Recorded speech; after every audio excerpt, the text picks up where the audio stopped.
The Astros are one loss away from having the same amount of losses as the Texas Rangers. Can you believe that? What happened to the Astros' reliable bullpen? Do they even have a reliable bullpen? Framber Valdez, he pitched great. We had Alvarez. He had a great home run. Then he fouled something off his shin. It just seemed like the Astros had 8 hits, but they could only get 2 runs. Come on, Astros. You're better than this. We'll talk about this and more on this edition of the Locked On Astros podcast. Hello and welcome to Locked On Astros, your daily Astros podcast. Here are your hosts, Eric the Man Huysman and Brett H-Town Wheelhouse Chancey.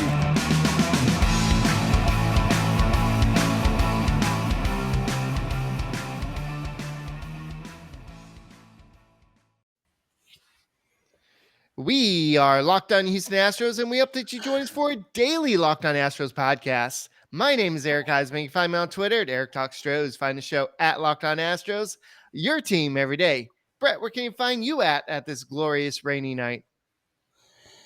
Well, they can find me at H-Town Wheelhouse on Twitter and Instagram, and they can find me at Stros411.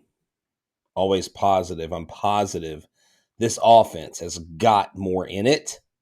Always Stros. Well, there's some good things we can talk about today. It's not all negative. It's not all. The bullpen. That's not a beer. That's a 7-Up can. You don't act like you're drinking a beer there. Your bullpen probably makes you drink, but I might have some of Grandpa's cough syrup inside the 7-Up can. All righty. So, yeah, there's a lot for us to talk about, but thank you guys for making us your first listen every day, whether it's on YouTube. Make sure you've subscribed. If it's April 26th. If you haven't subscribed, just press that red button and go ahead and like us as well, and listen to us on Apple, Odyssey, Spotify, wherever you listen to your podcasts. Check out the Locked On Astros podcast. So let's go ahead and talk about this great game that was the 16th game of the season, where the Astros looked so good. They looked like they had Dunning on the ropes early in the game. They scored that run on Alvarez's home run, and they kept on getting hard hit balls at one after another. And it just looked like the Astros were going to do that little knockout punch. Then all of a sudden, the offense just went ice cold. I know they got another run in the 6th inning. Tucker had an RBI. And by the way, on a positive note, Tucker took off the gloves for 2 games in a row, and he went 3 for 4. If he keeps on doing this, his batting average is not going to be 169 anymore. If he keeps on doing this, he'll have more hits than the entire team has combined. Okay, Eric, look, I'm always positive, always Stros, and everybody knows that. I'm all gas, no brakes. I'm a level up guy. I'm earn it guy. I'm the company man, right? I'm willing to tell someone they're great in a Nationals uniform, even when they're not great. But the bottom freaking line is this is the gosh darn South Oklahoma Rangers. This is the Arlington Rangers. This is a team that built a stadium that looks like Minute Maid Park, that looks like a tough shed warehouse on the outside, a total janky ballpark, and this janky pitching staff they have. And we come in and absolute throw fart bubbles into the wind and just have a terrible game. I mean, they came out hitting and they got guys on base, but they didn't produce any runs. And it's extremely frustrating because we keep this same theme after almost every game is surely this team's better. Surely this offense will wake up. Oh, look, Bregman's hitting better. Kyle Tucker's finally starting to hit. Yordan is in left field. His first at bat, he hits a home run. Yes, positives, right? Alednes Diaz is getting a single. Castro's batting 67. Maldonado's not hitting, but he was just effective on the bench as the batters were at the plate tonight. Right. I mean, they hit 8 runs. I mean, they got 8 hits, but they only plated 2 runs. Right. If you get 8 hits, you should have at least 6 or 7 runs every single time. The Rangers, like we said, in the preview, they're not going to lay down. They didn't get a memo saying we're supposed to suck. The Astros have reigned the AOS, so we're just going to give them the game. That ain't going to happen. But I tell you who's more miffed about this, Eric, than Astros fans and Locked On Nation are the Houston Astros. Yeah. They're taking this personally. So people are like, oh, what's going on? Look, they'll figure it out.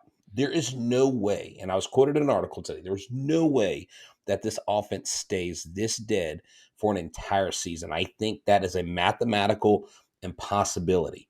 But until it happens, I'm not going to believe it until I see it. This team has got to prove to me, Eric, that they didn't get worse on paper and in the statistic box. All right, look at the second inning. Yordan Alvarez hit the home run. It was a blast. It was a no doubter. I'm surprised the right fielder even went for it. Yuli Gurriel got a double, and he barely made it second base. I know that it wasn't as close as it appeared, but he kind of tripped going out of the home plate a little bit, but he made it. Then Kyle Tucker got a single, and Yuli went to third base, and then you had Kyle Tucker get a stolen base. No outs.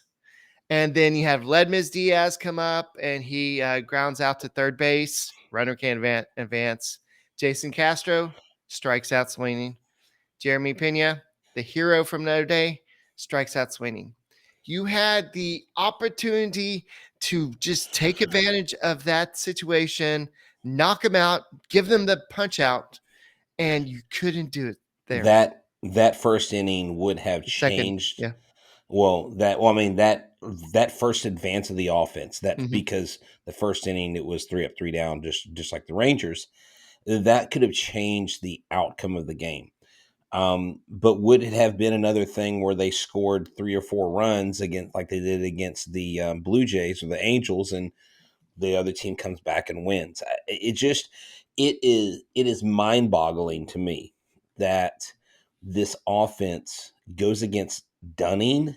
Was his name Dane Dunning? I don't Yeah. even know his first. Dane Dane. Dunning. Okay, I'm sorry, Dane. Dane. Now look, here's the thing. Dane. Stop. Dane is a professional pitcher, right? Like he's a major league pitcher. I've never pitched at his level, so I don't ever profess to have things figured out. But we're not going against Max Scherzer. We're not going against Clayton Kershaw. We're not going against, I mean, you just name any frontline pitcher. It's freaking Dane Dunning and the gosh darn Texas Rangers.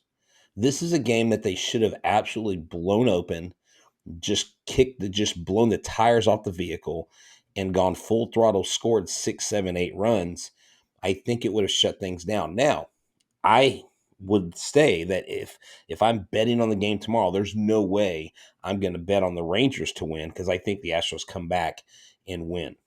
So speaking of betting, let's talk about Bet Online. So betonline.net is the best place for all your sports wagering needs, whether it's baseball, whether it's basketball playoffs, whether it's NHL playoffs or UFC, no matter what it is, whether it's games, season predictions, or player props for each game. How many points is the team going to score? What's the free throw percentage? Whatever it is, you go to betonline.net. They got information, they've got blogs, they've got um, they got podcasts. They got all the information you need. So if you go to betonline.net, you'll find all your sports wagering needs. They get the numbers first. They get them fast, and they're reliable. So check out betonline.net. Why? Because that's where the game starts. All righty. And if you want to get some more information about maybe all the teams across baseball, why don't you check out the Locked On Now podcast? It's really great. It's like 45 seconds of all the teams, all the instant reaction. I'm sure Bryce is over there saying, "Oh yeah, I told the Locked On Astros boys we're going to win." And it's just a great way to hear what's going around across the great sport of baseball. Locked On Now podcast. Go check it out. And you know what I want to focus on now? I want to focus on Framber Valdez because he has had a up and down season, and to his credit, he pitched really great. And I want to talk specifically about the 6th inning in a second. But in 6 innings, he allowed 4 hits, 1 run. Only one of those was earned. Jeremy Pena had another error today. He allowed two walks and 5 strikeouts. 97 pitches, 60 strikes. His ERA is now 315 on the season. So he had a bounce back season game today. Sorry. You bounce Uh, back season. It's whatever. all good. It's all good. But what was a little bit worrisome was in that second inning when Jeremy Pena made that error. In my mind, and I even tweeted it out, I'm like, uh-oh, here comes Framber in his panic mode. It seems like when something goes wrong with an error or something, he kind of unravels a little bit. To his defense, he did allow that run, the unearned run to score, but that was it. And he did settle down for the rest of the game. But I do want to, before you talk, I do want to address the sixth inning because Corey Seager started off with a single. Mitch Garber then had another single. Then Nick Solak come up and struck out. Nathaniel Lowe came out and struck out. And then you had Charlie Culberson grounded out to Jeremy Pena. So that was a big moment because that was another moment that Framber Valdez in the past, and maybe even in the last two games, he would maybe have given in or had wild command or not maybe walked a batter or given up a big hit. But in that moment, he really buckled down and he got the big outs. Yeah, I mean, Framber Valdez obviously fell victim to the lack of offense. This is why Justin Verlander is not 3-0. This is why it is so important for your bats to back up your pitcher, especially when he's having the command issues that he's had this year, when he's struggling on the mound. And it's not like the guys went up to bat and they said, you know what, we're not going to support Framber today. We're going to suck it up and we're going to get a couple hits and we're going to get out. No one goes up there trying to lose. No one goes up there trying to not beat the Rangers. But with the Rangers at 6-10 and the Astros at 7-9, I'm sorry, don't get delusional about this, Rangers fans. The Rangers aren't anywhere close to the same team the Astros are. The Astros are still a far superior team. And until they get knocked out of the playoffs or knocked off of the mantle, I still will go to the end of the season believing that the Astros will end up on top with the AL West, Eric. One of the things that is disconcerting was not necessarily that they did those things when Valdez was in, but when Phil Maton came in for relief, he's been one of your more reliable guys. When he comes in and lays a goose egg, and we talked about the relief pitching has actually been a plus Right. for most of the early season. Right. Again, it is early, but when he has credited to him, he's got the loss and a blown save. Stanek comes in. The Stanek I have a question about because I don't know that you put him in that area, but the only other option would be, maybe we should have got a left-handed relief pitcher in the offseason. That seems like a good idea because, look, someone made this point on Twitter, Eric. Every team in the AL West got better except Oakland and the Astros. How did the Astros get better? Now, we got Justin Verlander back. We lost Correa. But what did we do to actually make this team better than it was last year? We got Hector Neris. Okay, like I said, we didn't do He's been good. anything. I know. Yeah, but Hector Neris doesn't pitch 5 innings in a game, right? My point is they need another left-handed relief pitcher. This catching situation, this offensive situation, like we could handle the black hole of a ninth hitter of a catcher if we had 1 through 6 hitting, but we don't. We don't have that right now, and it's just I'm not panicking. I don't think the season's over. I'm still positive that this team will turn it around. They've got to do something. Everybody's like, well, fire the hitting coaches. Wait, the hitting coaches, for the last 4 years, they've been one of the best offenses in the league. You didn't want to fire them then. Now you want to fire them because the team's not producing? It's not on them. And this isn't even on Dusty, Eric. I'm not even mad at Dusty. Now, I don't know if I agree with Stanek going in, but this is a total team loss. And, the bottom line is this. You've got to make sure that you're putting your guys in the best situation to succeed. I didn't really see anything tonight that the manager did to put the Astros behind the 8 ball. The Astros put themselves behind the 8 ball Right. by not doing the job. You have one job when you get to base, when you get to the plate, get a hit. You have one job when you get on base, to advance. And the guy behind you has one job, to bring you in. They didn't do it. Um, I don't really. I know McCormick did really good in Sunday's game, but McCormick's not a leadoff hitter. He struck out 3 times in 5 at bats. Brantley, he got 1 hit. He had a walk. Bregman, he's looking better, but he's made some great defensive plays. But McCormick's first at bat, Eric, was a terrible at bat. yeah, The pitches he swung at, Dunning wasn't even anywhere near the strike zone on right, that slider.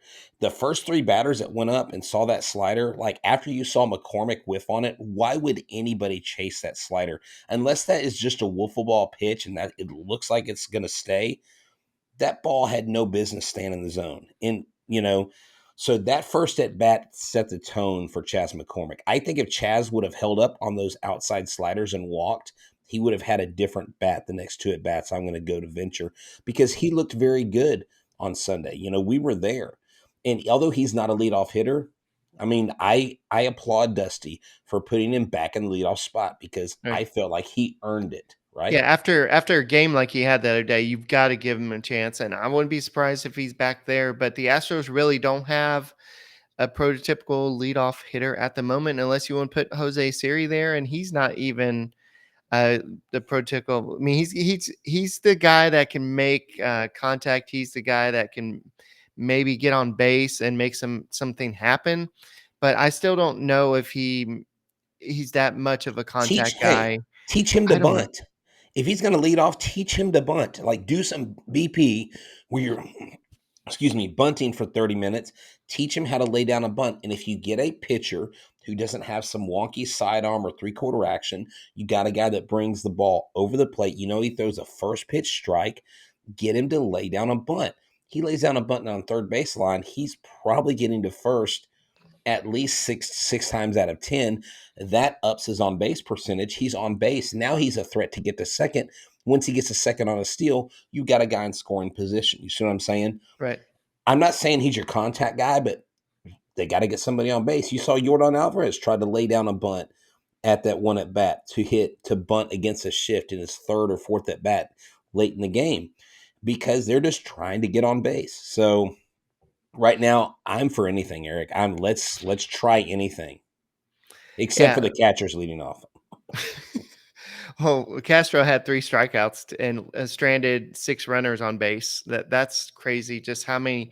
It doesn't matter where you put these guys in the lineup because the Astros lineup is so deep. They're so spread apart that even the 8th hitter is going to get a lot of RBI opportunities. And unfortunately, Jason Castro is just not getting it done. You have Martin Maldonado; he's not getting it done. I don't think that means they're going to bring up Corey Lee. I know everybody would like them to do Oh my something. gosh. Please. Yes, please, Lord Jesus. Can we get Corey Lee up here? I mean, I'm sorry, Eric. At this point, I mean, if this goes on for another month where both catchers are hitting a combined 150, screw these guys. Bring up Corey Lee. Corey Lee will absolutely mash. I promise you, he will bat more than 150 in the major leagues. I promise you that. All right, so I know that Musinski and Blanco, they don't look great. I don't know how Well, long they have in the well, major here's the leagues. thing. Mushinski's a rookie, okay? Mushinski They're both left rookies, that yeah. pitch. Yeah. He left that ball over the plate, but he's a young rookie. He's out of college in just 1 or 2 years. He hadn't been out very long. I mean, he's from Texas Tech. He's younger than Blanco.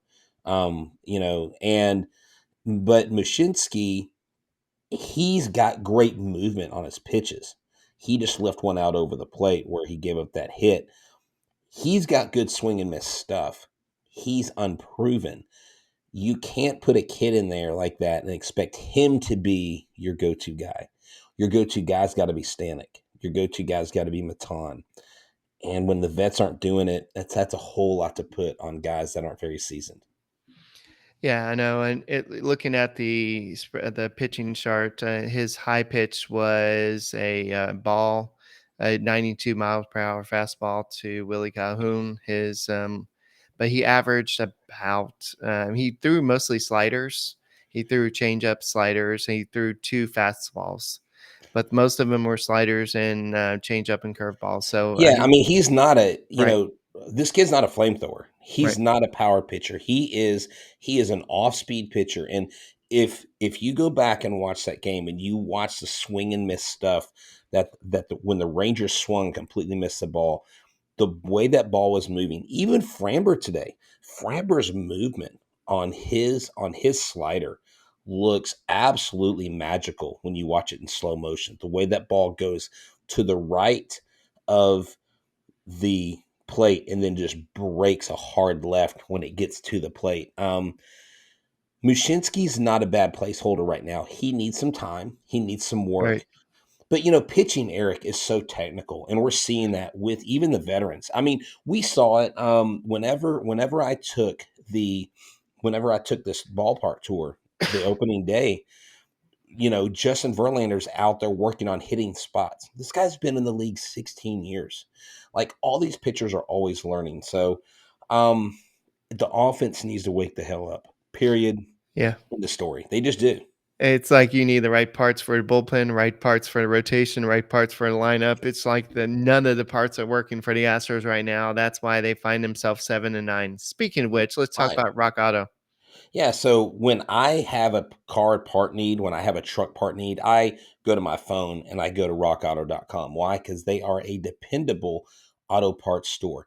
They don't upcharge you. See, auto parts stores and car dealerships are going to charge you more because you're not a mechanic, not Rock Auto. See, they're owned by a family. They've been together for 20 years. They have this great interface on their website. It's easily navigable. You can type in your make, your model, what you need, and they tell you all these different price points. They give you 4 or 5 different options in most cases. Then you order it. When you order it, you put in the "How did you hear about us" box, you put "Locked On," and let them know that we sent you, because why spend 30, 50, 100% more at a dealership or an auto parts store when you can order it yourself on your computer, on your mobile device, and you can have it delivered to your doorstep. You don't have to go anywhere. You don't have to take your broke car and try to drive it somewhere unsafely. Have them deliver it, fix the car there. You'll get on the go. Go to Minute Maid Park, go to Constellation Field to check out the Space Cowboys or the Astros. So go to rockauto.com. Reliable low prices, amazingly easily used, navigable website, and all the parts you'll ever need at rockauto.com. Alrighty, so it's a very scary thought to think that the Astros are one loss away from having the same record as the Rangers, but that's where they find themselves right now, Yeah. just because the nothing's clicking. When the starter pitches well, the offense doesn't do enough. When the offense goes well, then the bullpen implodes. It's nothing seems to work at the same time. And just when you need somebody to come in and save the day, you have Jake Odorizzi starting in Tuesday's game. He who is 0-2 with a 9.00 ERA with 5 strikeouts. I'm super excited, but he is facing Taylor Hearn, who is 0-1 with a 7.59 ERA with 14 strikeouts.